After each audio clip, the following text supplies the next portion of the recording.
Bienvenidos a una nueva edición de Entre Amigos, el podcast del Instituto Fe y Libertad. Es un gusto acompañarlos en esta ocasión como entrevistador. Mi nombre es José Andrés Ardón y también es un gusto estar entrevistando a una persona muy especial, Roberto Ardón, mi papá. ¿Cómo estás? Bien, hijo, muy contento de estar acá, gracias a la invitación del Instituto Fe y Libertad y por supuesto muy emocionado de poder ser entrevistado y ser entrevistado además por ti. Excelente, bueno. Voy a leerles la biografía. Yo podría darles un resumen, creo yo, de ti, ¿no? Pero vamos a leer aquí un poco lo que nos han preparado en términos de tu trayectoria. Bueno, Roberto Ardón es abogado y notario, es egresado de la Universidad Rafael Landívar, tiene estudios en gerencia de organizaciones empresariales, resolución de conflictos, estrategia de oratoria y análisis político. Cuenta con un posgrado de empresas y derechos humanos otorgado por la Universidad del Istmo.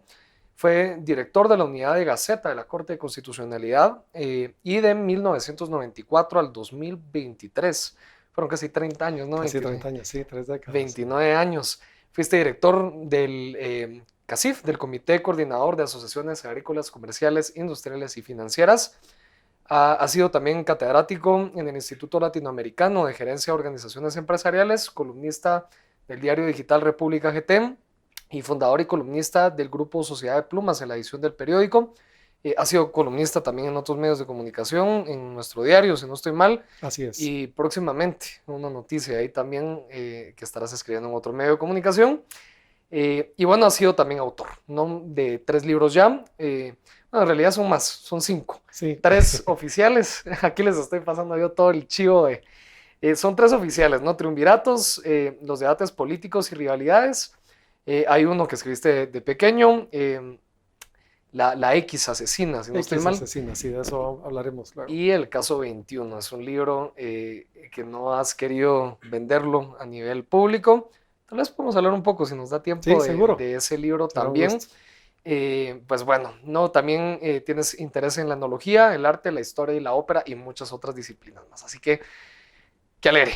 Bueno, y si quieres, comenzamos con esta primera pregunta, Roberto. Vemos que en tu biografía tienes muchísimos temas, ¿no? Temas empresariales, de sector privado, de derecho, de docencia, escritura, política y demás. Tienes un largo recorrido, ¿no? ¿Eso fue parte de un plan, Roberto, o ha sido algo que ha ido surgiendo, todas estas facetas, por tu curiosidad o por algunas otras razones? Mira, yo te diría primero que hay un elemento que me ha acompañado siempre desde muy pequeño y es el tema de la curiosidad. Siempre querer indagar un poco más sobre las cosas que te rodean, tratar de encontrar la explicación de por qué las cosas son como son. Y yo desde pequeño siempre tuve fama de curioso. De chute. De hecho, decía mi mamá que yo, y aquí utilizo la expresión verbatim, tal cual, martirizaba a los adultos, haciéndoles preguntas probablemente sobre algunos temas que para un patojo de 11 años podrían parecer demasiado inquisitivos. Sí, ¿no? O demasiado extraños, como temas de política en Estados Unidos y demás. Pero este tema de la curiosidad a mí siempre me fue primero abriendo caminos, haciendo descubrir que había muchas disciplinas interesantes en el mundo de las cuales estudiar un poco más. Y yo te diría que una cosa llevaba inmediatamente a la otra, siempre por supuesto en el ámbito de la sana curiosidad, que le llamo yo.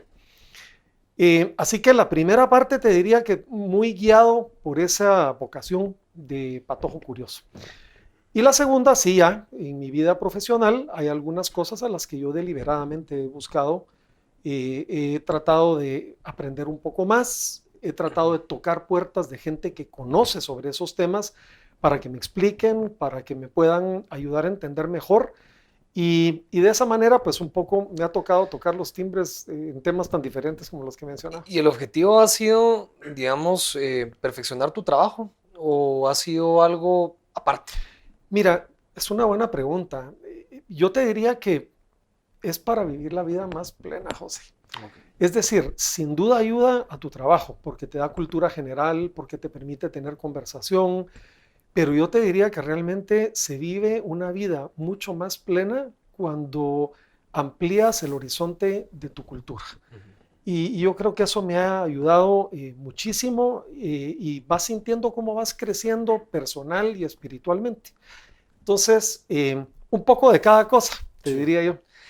Regresando un poco a tu trayectoria, bueno, es una pregunta que creo que nunca te he hecho, ¿no? En términos de si en algún momento enfrentaste alguna decisión trascendental que crees que cambió tu vida drásticamente, digamos, algún crossroad, ¿no? Esos dilemas de haber tomado una decisión, no sé, de estudios o Sí. profesional. ¿Cuál sería esa que realmente crees que te cambió, digamos, que te llevó hacia un camino, hacia el camino en el que estás? ¿Hubo algún momento en particular, alguna Sí, decisión? sí, mira, yo te diría que fue una decisión para no cambiar de camino y yo creo y Ok, agradezco haberla tomado así. Te explico un poco y explico a quienes nos acompañan. Yo trabajaba en la Corte de Constitucionalidad, estaba empezando mi vida laboral, pues ganaba algunos buenos pesos para un patojo de aquella época. unos devaluados quetzales, como dicen. Sí. Y de repente recibo la propuesta de una entidad que apenas acababa de surgir y la persona que la estaba fundando me dice, mira Roberto, nos gustaría que vinieras a trabajar contigo. Y yo le dije, bueno, a ver, ¿de qué se trata? Y él me dijo, bueno, te implica un trabajo de tiempo completo. Eso significa que tienes que cambiar tu trabajo y significa que tienes que dejar tu universidad. Y cuando me hizo ese comentario, le dije, bueno, a ver, ¿qué es lo que estás proponiendo para que yo tome una decisión así? No, no, mira, dime cuánto ganas y yo te lo cuatriplico. Para un patojo que tenía 21 Tentador, años, ¿no? pues, por supuesto que era muy tentador decir, caramba, salgo con Sí. esto súper bien.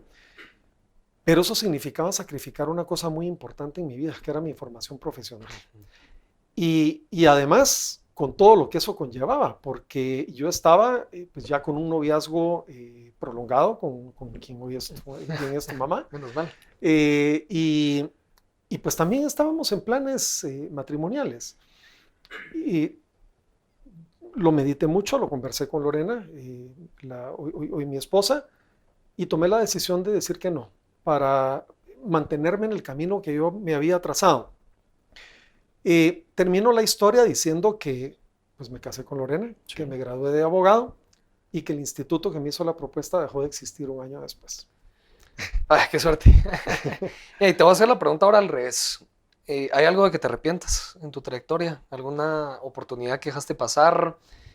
¿Algún proyecto que no iniciaste, que no lograste hacer en algún momento? ¿Hay algo que hubieses querido cambiar? Mira, yo tenía dentro de mis planes estudiar tema de relaciones internacionales y tenía, digamos, dentro del objetivo poderlo hacer en una universidad de Estados Unidos. En algún momento estuve contemplando la posibilidad de estudiar en la Florida University, porque ahí mi mamá vivía en aquella época en la ciudad de Miami.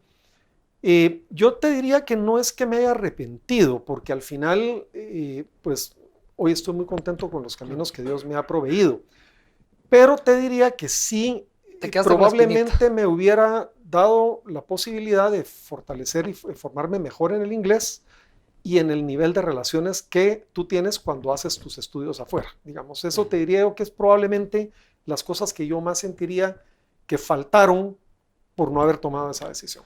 Ok, nunca es tarde, nunca es tarde. Sí, no, seguro, seguro, claro que sí. Eh, Así como cocinar, que también sí, me hubiera gustado, pero bueno, no se me dio. todavía. Yo creo que no podemos escribir o contar la historia del sector privado en Guatemala sin contar tu historia o tu rol, por lo menos, dentro del sector privado. Pero el sector privado, hay muchas críticas que se hacen, ¿no? Se leen en redes sociales muy fuertes. Eh, mm, Tú que estuviste 29 años, tal vez las críticas que escuchabas hace 28 o 20 años no son las mismas en intensidad o en saña, te diría yo, de lo que se dice de una entidad que pues quieres mucho, que hiciste mucho en tu momento. Eh, ¿Cómo desmitificar, cómo romper ese estigma, esa narrativa que ha ido creciendo mucho, una narrativa muy dura, ¿no? Con el sector, asociándolo con la corrupción, asociándolo con la explotación, la desigualdad y todo eso malo, ¿no? Que tiene el país. Mira, a ver, estos prejuicios, aunque es cierto que ahora tienen muchos más bocinas y más instrumentos, digamos, de difusión, siempre han estado ahí, José, y creo que estas están muy motivadas por un factor que hace 30, 20 y 10 años está constante. y es la ignorancia. Cuando tú no conoces las cosas, empiezas a crearte una caricatura del mundo y empiezas a repetir palabras, frases, eslogans. A mí me llamaba mucho la atención en CACIF que yo oía a mucha gente hablar de un CACIF que no existía, que no era la organización que yo conocía, en la que yo participaba, de la que yo sí sabía de qué se trataba. Entonces, yo te diría que mi invitación es a que, y eso siempre lo hice con las personas que normalmente eran muy críticas, a decir, ¿has venido al CACIF alguna vez? No, no, no, no. Ven, conoce quiénes están detrás de la organización, la gente que la hace posible, entiende qué es lo que nosotros hacemos. Y yo te diría que, por supuesto, no siempre es fácil, pero con aquellas personas que tenían la mente abierta le cambiaba perfectamente la percepción de lo que nosotros hacíamos. Entonces, yo te diría que la ignorancia es un factor que empuja mucho a los prejuicios. Un pensador cristiano de los primeros años, Tertuliano, definía al prejuicio de la mejor manera posible. Él de donde viene la palabra tertulia, supongo yo. Probablemente, no lo sé, pero Tertuliano era un pensador cristiano muy importante, además un polemista muy bueno, y él decía, prejuicio es cuando tú condenas lo que no conoces, porque sabes que si llegas a conocerlo, no llegas a condenarlo. Y entonces hay un elemento de ignorancia y un poco también, digamos, de resistencia. Y te daría un segundo último elemento. Cuando yo fui contratado por CACIF, debo decirlo, habían familiares míos que me decían, no vayas, es que el CACIF, sí, no te metas, es que el CACIF, a saber en qué andan. Y entonces entré con una cierta aprensión, te voy a decir.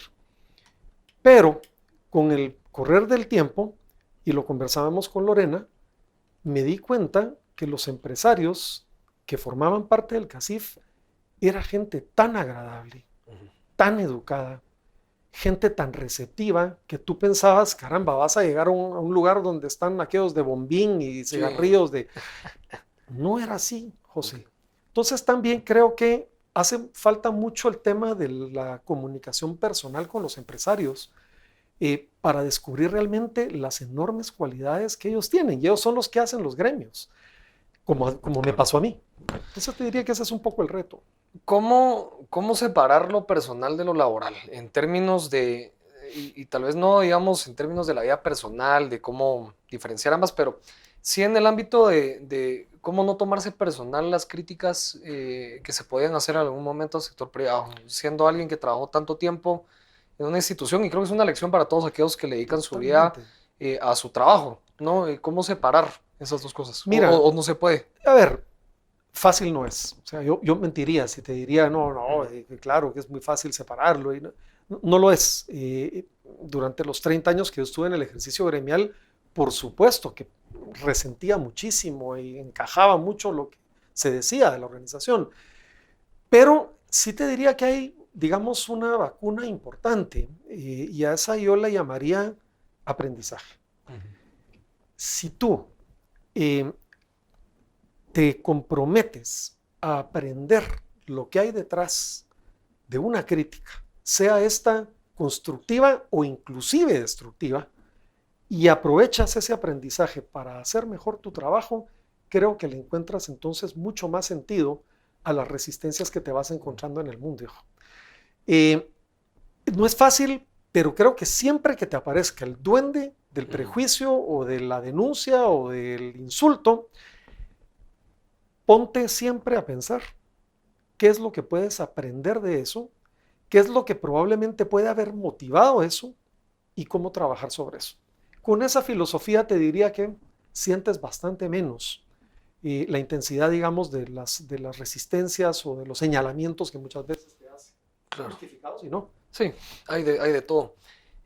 Roberto, tú tienes un posgrado en empresas y derechos humanos y tuviste pues mucha cercanía con el sector privado organizado, con las cámaras, los gremios, las empresas, con sus liderazgos, pues evidentemente. Y quisiera tal vez hacer una reflexión un poco de, tú no has, digamos, trabajaste hace mucho tiempo en la Corte de Constitucionalidad, Sí. supongo que es otro tipo de corte de la que tenemos o hemos tenido los últimos años. Pero a mí sí me pareció muy interesante porque tú trabajabas en el sector privado, sigues trabajando, y mi mamá trabajaba en el sector El sector público. público. Y yo los escuchaba a los dos hablar de, o quejarse, o discutir de cosas diferentes de sus trabajos.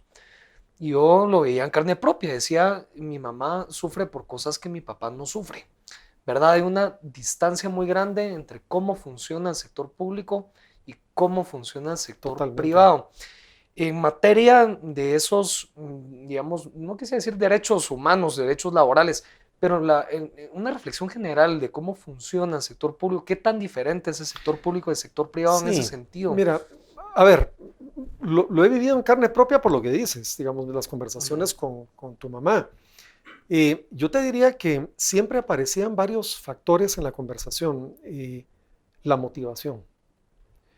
Digamos, la forma en la que tú estás dentro del sector privado en una empresa normalmente te genera un ambiente de motivación mucho mayor. Hay incentivos. Ujú. Y esos incentivos muchas veces se pierden en la parte del sector público.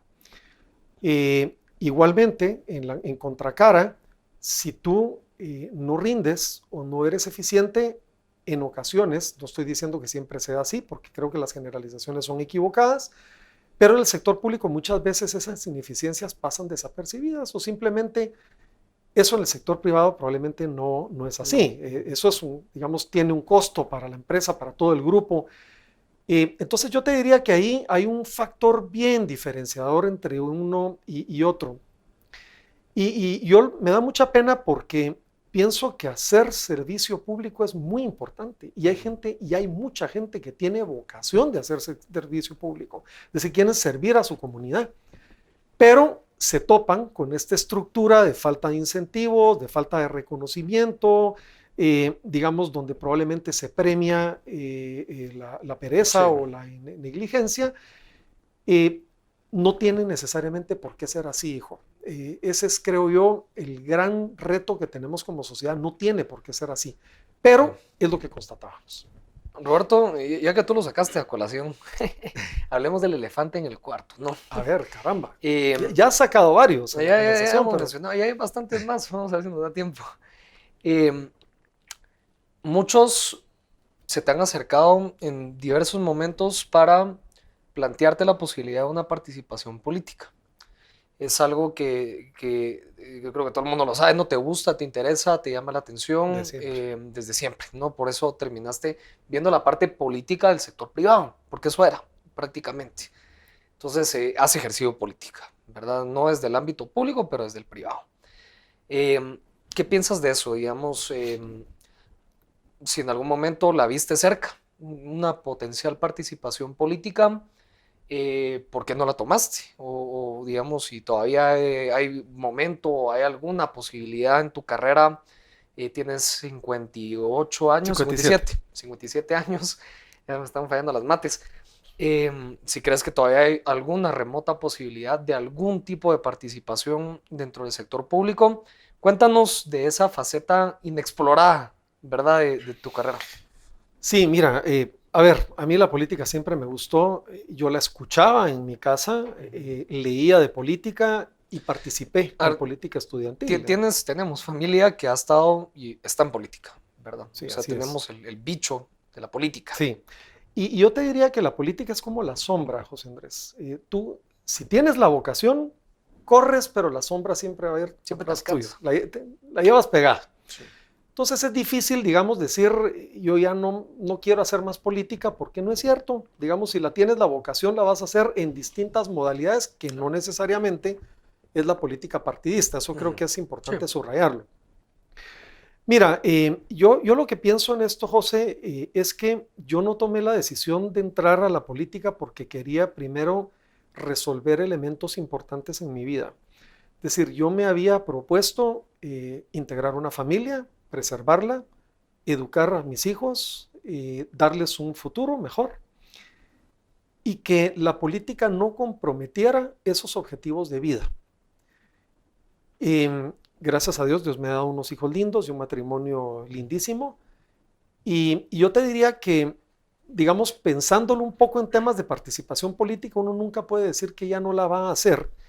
inclusive en términos de la edad, porque, a ver, la vez pasada yo ponía el pretexto de mis 57 años y alguien me decía, te faltan 8 para llegar a la edad en la que Churchill fue primer ministro, ¿verdad? Sí. Entonces, a ver, tampoco se trata, digamos, de decir que uno ya se le ha pasado el tiempo. Entonces, eso te diría yo, uno nunca debe decir que no. Hay distintas formas de hacer política. Claro. Y yo quisiera subrayártelo, José, porque la gente a veces piensa que ser, digamos, ser candidato a diputado Sí, es ser hacer política. sí, No es la única forma. Y por supuesto, una última reflexión sobre esto. Creo que es importante que uno siempre tenga claro que no va a vivir de la política. Porque si porque uno... paga mal primero que nada. Bueno, sí, claro. Y como paga mal, muchas veces la gente que no tiene principios y valores busca formas de redituarse. Entonces, digamos, es importante que decidas en tu vida hacer política, que sepas entrar a la política y que sepas cómo salir de ella con la frente en alto. Bueno, excelente, vamos a estar pendientes de eso, entonces. Ahí te cuento la noticia, ¿verdad? No, a ver, hablemos un poco de tu fase de escritor. Ya lo mencionaba, hay un libro pues, que no salieron muchas ediciones, ¿no? Que escribiste de pequeño, ¿verdad? Sí, es una historia Una muy novela interesante. policíaca de misterio, muy a lo Agatha Christie, ¿no? La X asesina. Pero tu primer libro, llamémosle así, más formal, político, histórico, es el de los debates políticos en Guatemala. Eh, Tal vez antes de abordar rápidamente el tema, las temáticas de tus libros, ¿de dónde nació esa inquietud de escribir? ¿Verdad? Porque has escrito columnas, pero no es lo mismo escribir una columna No. semanal, quincenal, mensual, escribir un libro, ¿no? Exponerte al público, venderlo, ¿no? Saber si se va a vender, no se va a vender. ¿Cómo tomaste esa decisión? ¿Qué tan fácil fue?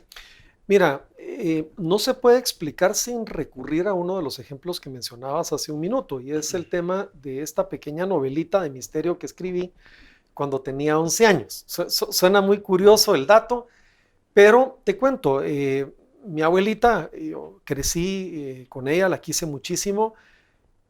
Nosotros como nietos nos turnábamos para ir a pasar las noches con ella, a hacerle compañía. Ella vivía en un apartamento. Y ella tenía una colección de libros de Agatha Christie y pues ella me preparaba mis sanguchitos de salami. Y en las noches, ya cuando me iba a la habitación, tomaba una novela y me ponía a leerla. Pues, obviamente no había muchos temas de conversación entre un niño de 10 años y una abuelita, salvo, Sí. pues, por supuesto, temas familiares. Y empecé a encontrarle el gusto a la novela. Empecé a escribir algo, dije, voy a ver si me sale algo a mí, ¿verdad? Y salió esta novelita de 30 páginas. Por supuesto, tienes que verla con los ojos de un Sí. niño de 11 años, ¿verdad? Mi mamá encontró ese pequeño manuscrito en mi cuaderno de matemáticas, porque ese fue el que utilicé para escribir la novela, y ella sin consultarme lo editó y lo hizo un pequeño librito, hizo 100 ejemplares. Ah, ok. Los distribuyó en el colegio, entre amigos. Ahí descubrí yo el gusto que te, digamos, que daba el poder comunicar tus ideas, tus pensamientos, tus imaginaciones en un pequeño texto. Y yo Palpable, recuerdo, físico. claro, y recuerdo que los amigos del colegio decían, este es el patojo que escribió la novela, ¿verdad? Me quedé siempre con esa inquietud y luego la cultivé ya muchos años después, pero contestando tu pregunta, creo que tiene que ver con este tema de haber sido un lector muy temprano, haber tenido una imaginación algo volátil para escribir toda una novela de misterio, y el estímulo que recibí de mi familia. Si mi señora madre no hubiera hecho eso, Sí. pues, tal vez otra historia sería. Qué interesante. Y a partir de eso, bueno, pasaron 30 años, más, Sí. sí, no, más de 30 años. No sé, 1977 fue la novela. y 2015, 2015. ¿verdad? Ese Sí. fue el de los debates políticos en Guatemala. Pues una trilogía, ahora le Ya. decimos así, ¿no? Los Sí. debates políticos. Es digamos, una parte importante de la política es debatir. Se ha perdido, lastimosamente. Creo yo, esos debates de altura que muestras en tu libro dejaron de existir hace mucho tiempo. O sea, Sí. el último que recoges es de la década de los 80, creo Sí, yo, ¿no? 1990, Del la 90. campaña electoral de 1990. Del 90, imagínate, ya son muchos años. Después escribes sobre triunviratos, ¿no? Un fenómeno político muy interesante. Hablas de triunviratos en nuestro país, de cuáles fueron los más importantes, y culminas esta trilogía con rivalidades. Tomas o inventas un modelo, eso me parece muy interesante, Sí. de contrastar dos figuras políticas de la historia de nuestro país en diversos momentos claves para Guatemala, y contrastas y comparas y haces un saldo de cuál fue el resultado de esa rivalidad. ¿Crees que las rivalidades en nuestro país han marcado el futuro Sin duda de alguna. Guatemala? Y no sé, te han preguntado en otras entrevistas si ves alguna que se haya tejido en los últimos años que creas que pueda marcarte, por lo Empiezo menos a en corto pensar que plazo. estás trayendo otro elefante a la conversación, pero está bien, te acepto el envite, como Sí. dicen. Mira, lo primero es, ¿por qué decidí escribir sobre historia si pareciera ser que es una disciplina que mucha gente la ve de reojo? Mira, por dos razones. La primera, porque yo, teniendo el gusto por la política, sabía que habían elementos de la política que eran muy interesantes, muy bonitos, que se estaban perdiendo en, digamos, en la bruma del tiempo, y por otro lado, se escribía mucho sobre las cosas malas de la política cuando realmente habían cosas que valía la pena resaltar, testimonios y ejemplos que valía la pena traer de nuevo a las nuevas generaciones, y por eso escribí los debates políticos.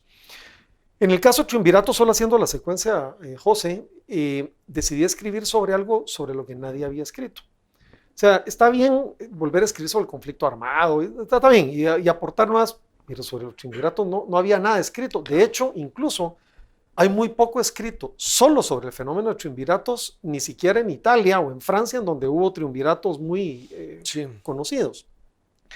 Y la tercera, ya trayendo a colación el tema que conversas, es el tema de rivalidades. Mira, la política se mueve a base de instituciones, sistemas, leyes, Y personas. pero personas. Sí. Y las personas son las que le ponen, digamos, el motor a los acontecimientos, y no debo decir en Guatemala, en el mundo entero. Personajes con los que tú puedes sentir simpatía o no, pero que por su personalidad, su formación y su liderazgo, su carisma, empujan la historia en una dirección u otra. Guatemala no ha sido la excepción, José, y mi pregunta era si estas personalidades que existen tuvieron en algún momento de su vida una personalidad opuesta que se les haya enfrentado en el mismo plano. Y esa fue la tarea que yo hice con rivalidades. Entonces me puse a examinar desde la independencia hasta nuestros días si habían habido estos pugilatos, estas luchas entre personalidades, que aparte de que normalmente hay en la política, porque siempre te vas a encontrar, si había realmente estas rivalidades que hayan podido empujar la historia en un sentido u otro. Claro. Y me encontré con 6, y esas son las que traje, arriesgando un poco la polémica que viene aparejada con ello. Me parece interesante porque el primer y el tercer libro, bueno, el primero y el segundo, el de los debates y el de triunvirato, son hechos, ¿no? Un debate, lo vimos en los medios de comunicación. Un triunvirato está ahí en la historia, ¿no? Pero la rivalidad te hizo un reto de elegir totalmente esas dos figuras, sí. ¿no? Eso es lo que me parece sumamente interesante de sí, ese ejercicio. Sí. Y yo invito al final del libro a la discusión y al debate de si obvié alguna. Sí. Hoy todavía no he encontrado a alguien que me justifique. Atreva. Lo que sí es cierto es que muchos me dicen que debo añadir un 7º capítulo si voy en cronología, porque pues para nadie es un secreto que la disputa que celebran el presidente Arévalo y la fiscal general Consuelo Porras ya lleva 2 años de prolongarse y tiene muchas aristas. Sí, no, claro, tiene muchas aristas y tiene visos. Muchas arenas, no campos de batalla. Exacto. Ha estado el Congreso, la CC. Que eso es lo que hace de las rivalidades que yo analicé en el libro interesantes. Sí, que es el punto de la extensividad, digamos, exacto, de haber no solo es una elección, todas las herramientas a su disposición para combatirse. Exactamente. Vamos a ver, ahí vamos a tener que hacer una edición nueva, ¿no? Nos habíamos quedado un poco en el tema de los libros y quería, Sí. pues, habíamos dicho si nos daba tiempo de hablar acerca de un libro que no mucha gente sabe que escribiste, no sabe que existe. Y es el título del caso número 21, ¿verdad? A ver, el título es bastante, digamos, expresivo de qué se trata el libro. Roberto, fuiste el caso 21 en Guatemala de COVID, en un momento en donde en el mundo no se sabía mucho sobre este virus. Hubo mucha estigmatización Sí. de el COVID-19, lo vivimos nosotros en carne propia como familia. Cuestiones desafortunadas que pasaron en su momento. Tú como director ejecutivo de CACIF también estabas en una posición compleja. El presidente Alejandro Yamatei tuvo un rol también dentro de esta historia. Algo que nos quieras contar de este libro, ¿por qué no lo has querido circular? Sí, sí, hijo, esa es una buena pregunta. Mira, lo primero, se llama caso 21 porque, como tú bien lo dices, fui oficialmente el número 21 en Guatemala. O sea, yo conseguí número. A mí me anunció el presidente en una conferencia de prensa, no con mi Sin nombre, nombre. pero dijo, ahora vamos a anunciar el caso 21 cuando él salía en la televisión. Es un hombre de 54 Eran mis años. Sí. generalidades. Sin embargo, fui el caso número 1 ¿Cómo? revelado en público, porque hasta ese momento nadie había salido en público mencionado su nombre como infectado, y ese fue mi caso. Y desafortunadamente, José, el hecho de que mi nombre haya sido revelado generó un morbo, no puedo utilizar una expresión diferente, en mucha de la gente que me conocía y gente que además no me conocía también, y empezó a partir de ese momento una experiencia de vida extremadamente intensa, José. Mi nombre voló a las redes, el nombre de mi esposa, el nombre de mi familia, el de mi trabajo, el de mis relaciones, y realmente viví una época que yo la llamo de héroes y villanos, porque en los momentos más difíciles la humanidad también sabe mostrar sus mejores cualidades, pero también no necesariamente las mejores. Y me tocó vivirlo. Dentro de mi enfermedad, porque encima de todo tenía fiebre, me tocó ver cómo me zarandeaban en las redes. Intervino en mi caso el presidente, el Ministerio Público, los medios de comunicación, abogados, organizaciones empresariales, El vicepresidente también. el vicepresidente también, y dando gracias a Dios que logré sobrevivir, sentí que la experiencia yo tenía que contarla particularmente a mis hijos y mis nietos, porque quería que supieran lo que vivimos, supieran cómo la enfermedad nos unió como familia, porque aquí había de dos, ¿verdad? O este es el apestado o nos unimos juntos y qué fue lo que pasó. Rezamos juntos durante todo mi proceso y la verdad es que salí muy fortalecido, José, y fortalecido con la gratitud hacia la gente que me apoyó y con el perdón para con la gente que me quiso hacer daño. Y me parece una bonita experiencia de vida, me parece un buen testimonio de contarlo. Lo documenté muy bien, lo documenté con fotografías de las redes, de todo lo que había sucedido y lo decidí publicar. Hicimos una edición solamente para familia y un círculo muy estrecho de amigos y alguien me dijo, ¿por qué no lo presentas en público? Y te debo confesar que cuando esto salió a luz pública, que fue en mayo del 2022 que lo elaboré, pensé que no se habían asentado las pasiones aún y que no quería volver a hacer pasar a mi familia por lo que yo pasé y por lo que pasamos en ese momento. Y era revivir un poco todo lo que ahí pasó y bueno, llegará el momento en el que obviamente habrá que compartirlo. Todos pasamos por el COVID, así que digamos no es ninguna novedad en mi caso, no es ninguna enfermedad única, pero lo que sí es único es haberlo pasado en ese momento, en las circunstancias familiares, políticas y sociales que me tocó vivir y que hoy estoy contando mi historia, José.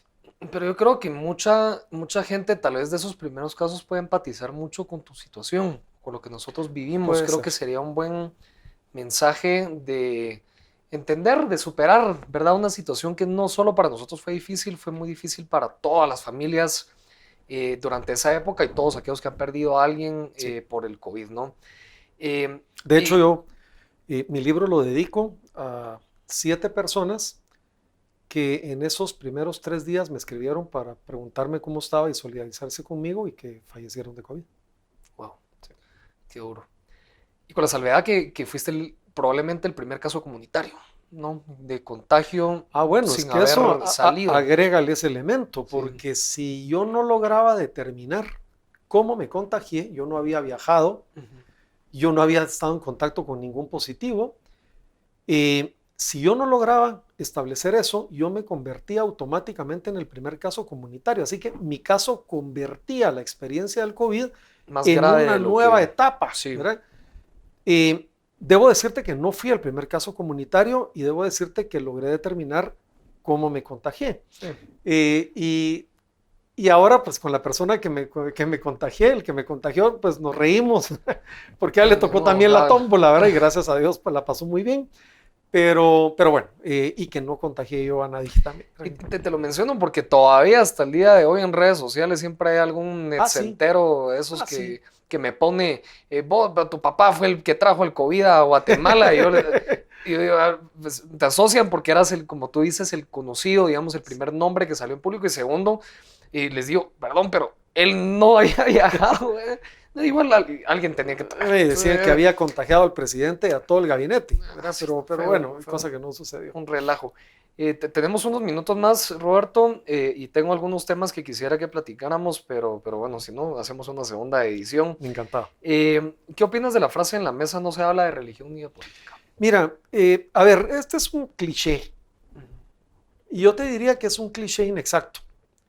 Porque aunque la gente se haga el propósito formal de no hablar de política y de religión, habla de política y religión en los almuerzos. Sí. Aunque no lo llames así.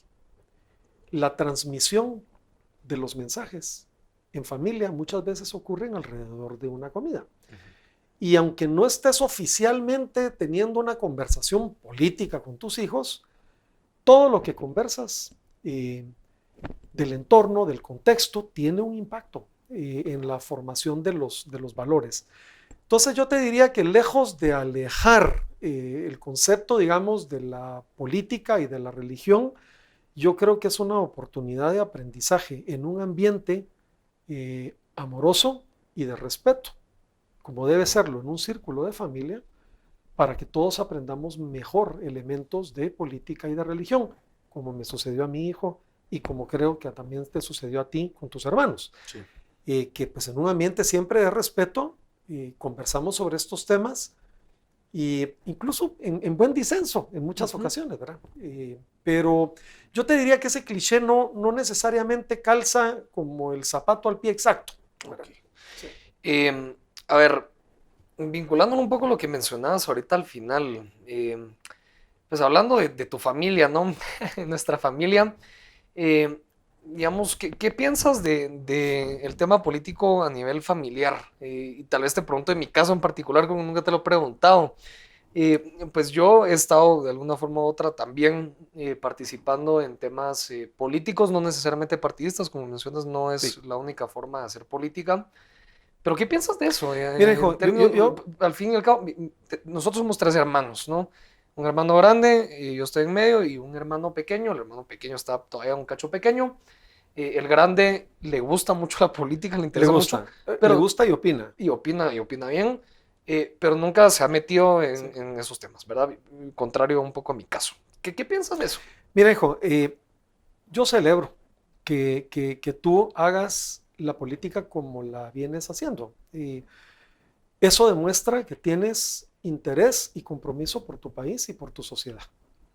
Entonces, yo cada vez que te escucho en la televisión, cada vez que te escucho en la radio, que te escucho en los eventos, me siento muy orgulloso porque veo en ti el deseo de transmitir ideas, de crear y ayudar a construir una sociedad mejor para ti también y para tus propios hijos. Entonces, yo por ese lado, digamos, me siento muy contento de que estés en esto y de que hayas seguido el curso también de tus estudios, porque para eso te formaste, hijo. Entonces, creo que en esto también estás cumpliendo y realizándote en gran medida.